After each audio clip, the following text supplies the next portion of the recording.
60 টাকায় 15টি লেবু বিক্রি করলে এক ব্যক্তি 10% ক্ষতি এবং 16 টাকায় কতগুলো লেবু বিক্রি করলে তার 20% লাভ হবে।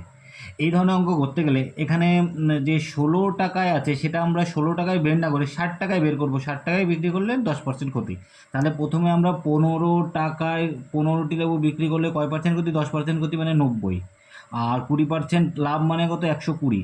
120 মানে এই শূন্য কেটে গেল, 3 দিয়ে 3 তিরিকে 9, 3 4 12, তার মানে এটা হলো 3 প্রথম 45/4। এই 45/4 ক টাকায় হচ্ছে? 60 টাকায়।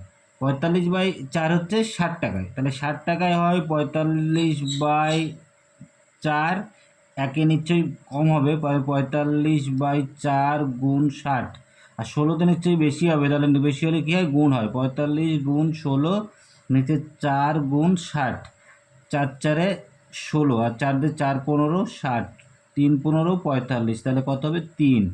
তাহলে 3 অপশান এতে আছে।